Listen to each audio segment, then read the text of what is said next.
এখানে কি বলা হয়েছিল যে মধ্যমাত্রায় যে বিন্দুতে সেট করবে মধ্যমাত্রায় যে বিন্দুতে সেট করবে সেই বিন্দুতে প্রতিটি মধ্যমা দুইটি অনুপাতে বিভক্ত হবে।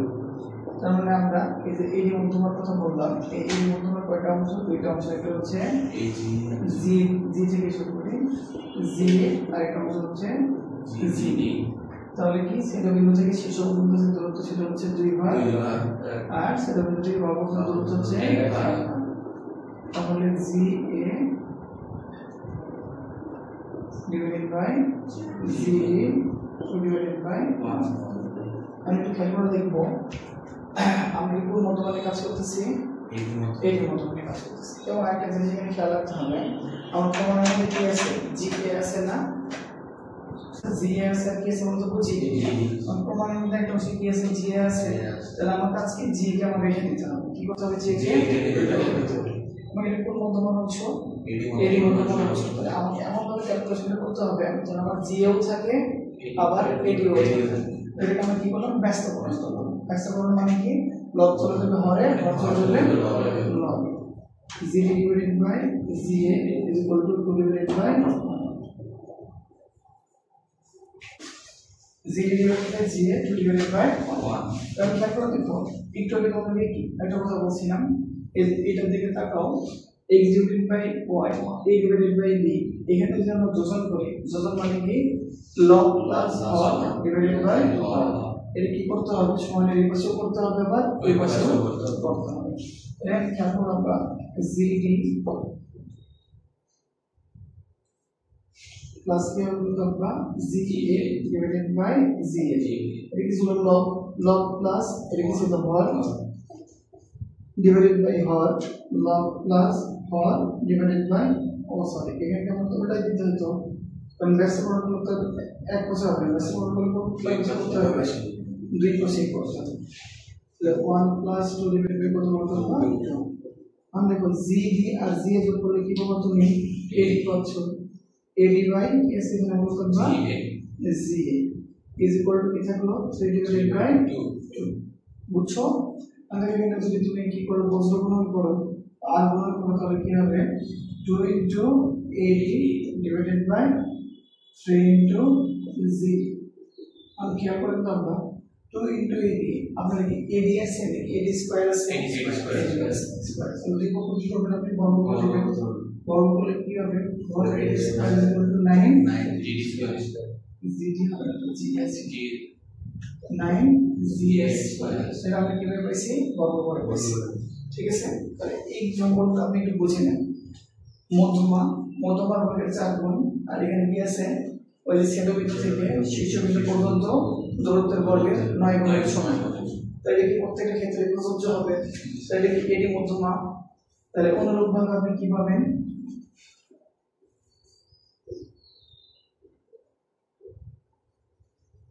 তাহলে এটি মধ্যমা পরে একটা মধ্যমার নাম কি ছিল? বি মধ্যমা। তাহলে বি মধ্যমার বর্গের 4 গুণ ছেদবিন্দু থেকে শীর্ষ পর্যন্ত দূরত্বের কয় গুণের সমান? 9 গুণের সমান। 9 গুণের সমান। তাহলে এডি চলে গেল, তারপরে বি গেল, তারপর থাকবে সি। তাহলে কি হবে? সিএফ। সিএফ এর বর্গের কয় গুণ? 4 গুণ। এই যে সিএফ এর বর্গের 4 গুণ ছেদবিন্দু থেকে শীর্ষ পর্যন্ত দূরত্বের 9 গুণের সমান। তাহলে বুঝাই দেব সিএফ বোঝেন। পরীক্ষার পরে দেখেন আমাদের এখানে কি ছিল? আমরা সত্যিই বলে নিয়েছিলাম মধ্যমাত্রার ছেদবিন্দু থেকে মধ্যমাত্রার ছেদবিন্দু প্রতিটি মধ্যমাকে দুইটি অনুপাতে বিভক্ত করে। ছেদবিন্দু থেকে শীর্ষবিন্দু পর্যন্ত 2 ভাগ, ছেদবিন্দু থেকে বাহু পর্যন্ত দূরত্ব 1 ভাগ। আমরা সেটা নিয়ে নিয়েছি। তারপর কি দেখলাম আমরা? আমাদের প্রশ্নে বলছে GA এর কথা বলছে, অর্থাৎ ছেদবিন্দু থেকে শীর্ষবিন্দু পর্যন্ত দূরত্বটা আছে। ঠিক আছে? এবং আমাদের কি লাগবে এখানে? কোন মধ্যমা থেকে অংশটা নিয়েছিলাম? এডি মধ্যমা থেকে অংশ নিয়েছিলাম। এবং মধ্যমার সাথে কার সম্পর্ক আছে? আমাদের মধ্যমার সাথে বাহুর সম্পর্ক আছে। মধ্যমার সাথে বাহুর সম্পর্ক আছে। আমাদের কি নিতে হয়েছে? এই কারণে এই যে অংশটা ছেদকৃত অংশটা, এই ছেদকৃত অংশটা যে মধ্যমার সাথে সম্পর্কিত সেই মধ্যমাকে আমরা নির্ণয় করা লাগবে। এই কারণে আমরা কি করছি? যোজন করছি। কি করছি বলতো? যোজন করছি। প্রথমে প্রশ্ন হচ্ছে ব্যস্তকরণ প্রথমে কি করছি ব্যস্তকরণ তারপরে কি করছি বলতে আমরা তারপরে করছি হচ্ছে আমরা যোজন করছি কি করছি যোজন করছি তাহলে 1 2 3 তিনটা পাশে রাখবো 1 2 3 আমরা চলো 1 2 3 আমরা যোগ করে দিই কি বাবা চলে নি পরে চলে নি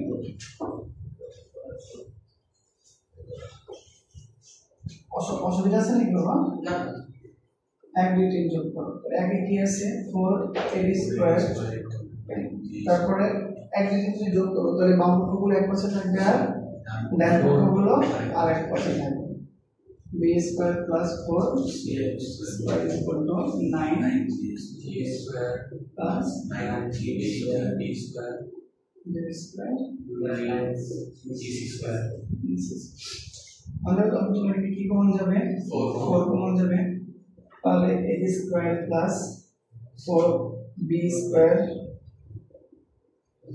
প্লাস a স্কয়ার 9 কমন না j square plus d square দেখো তোমরা ছোটবেলায় পড়ে আসছো কি পড়ে আসছো ছোটবেলায় কি মনে করে দেখো পড়ে আসছি না এই যে অংশটার দিকে খেয়াল করে দেখো মধ্যমাত্রার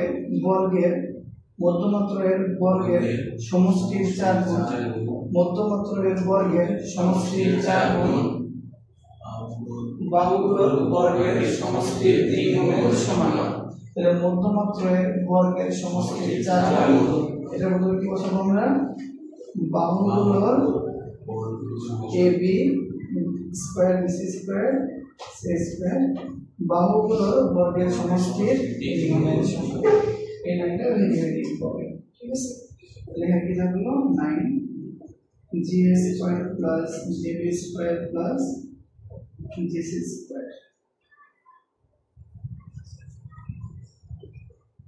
আনসার করে দেখো ছেড়ে দিয়ে পাশে চলে যেতে কি যাবে বলতো ভাগ হয়ে যাবে তাহলে কি চলে যাব আমরা a square plus bc square plus c square equal to 3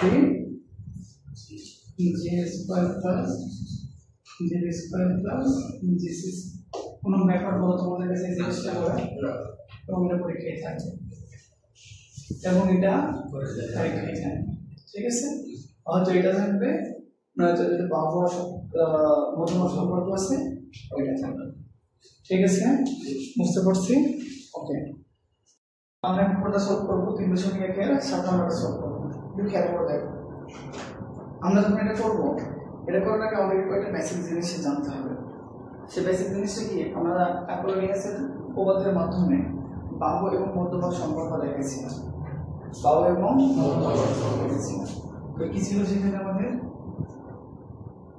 a b c এই ত্রিভুজ মধ্যমা ছিল একটা a এর মধ্যমা একটা মধ্যমা b আর একটা মধ্যমার নাম c তাই না দেখেন যে আমরা কি প্রমাণ করছিলাম আমরা প্রমাণ করছিলাম ab square plus bc square plus c এর উপর স্কয়ার অর্থাৎ বাহুগুলোর বর্গের সমষ্টি 3 গুণ a square plus b square plus cf square মধ্যমাত্রার বর্গের সমষ্টি 4 গুণের সমান